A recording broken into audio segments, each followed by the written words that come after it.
food riot breaks out. The food system is just about bust. The rising oil price. Travel long distances before it gets to our plates is going to start to cost more. The food market is an important aspect of the environmental studies. Because our market is so dependent on transportation, this makes it very vulnerable to oil depletion.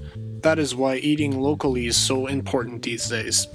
However, the biggest problems farmers have in this region is the climate. The seasons make it difficult and for some almost impossible to grow for a long period of time. Almost, but not impossible. When I came home, I decided to Google winter harvesting. The first thing that came up was Four Seasons Farm, a website describing how Elliot Coleman had successfully grown products such as lettuce, beets, and potatoes during winter. I furthered my research by looking into Mr. Coleman's book, The Winter Harvest Handbook, to find out exactly how he did so while making a profit. In this book, he describes how he used unheated cold houses and semi-heated cool houses. Because of his research, Mr. Coleman has successfully discovered a secret to growing crops during winter, even in minus 25 degrees Celsius. After reading this book, my goal was to get this idea started in Ottawa. With that in mind, I decided to visit Britannia Beach on Saturday, March 3rd, where they were hosting Seedy Saturday. This is a once-a-year event where farmers gather to exchange seeds for the coming harvest. Apart from displaying everything organic, from pastry to soap, there were seeds, and you guessed it, more seeds. There I also met with a woman called Diane Falvey. She had not only experience with winter farming, but also had met and collaborated with Elliot Coleman. She had this to say about bringing the concepts Elliot Coleman had perfected to Ottawa.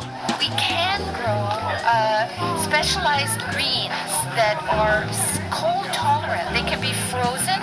They have built-in resistance to cold.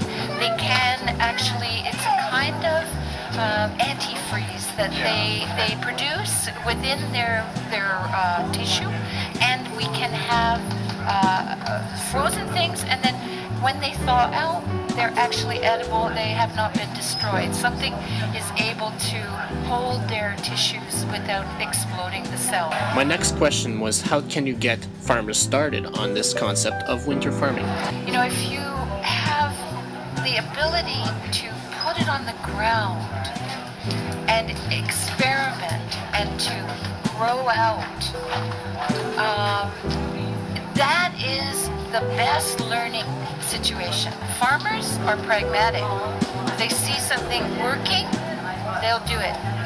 With this information, the stage was set to invest in an all-seasons farm in Ottawa. This will give a chance for local farmers to investigate and see how the concept of winter harvest used in Four Seasons Farm can be used in Ottawa. With the demand of organic food rising in the last 10 years, it's safe to say that there is a market for this concept. However, the winter harvest has not been done in Ottawa yet.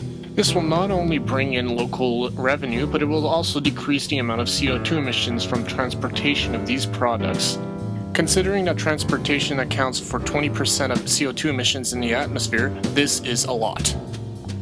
Luckily, the methods described in Mr. Coleman's book are cost and energy efficient. My plan is to partner with a local farmer that is willing to try and invest in this development.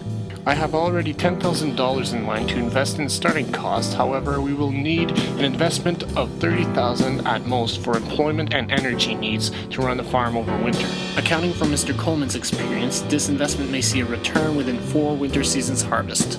Finally, without any investment or planning, the citizens of Ottawa may find themselves not able to pay for food during winter in the future due to rising food costs because of transportation.